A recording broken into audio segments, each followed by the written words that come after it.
Meski Lebaran tinggal hitungan hari lagi, penjualan gorden sebagai pelengkap perayaan Lebaran di rumah ternyata belum menggeliat.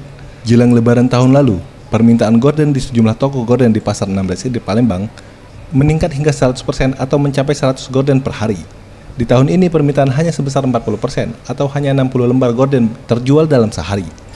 Hal ini diakui Iwan, penjual gorden di Pasar 16 Ilir, saat ditemui Sabtu 11 Juli 2015.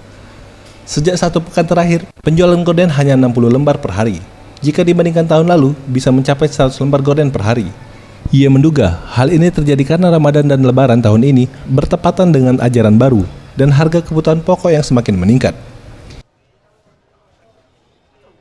Bisa ratusan lembar, per hari. H-10 itu terlihat kan pembeli.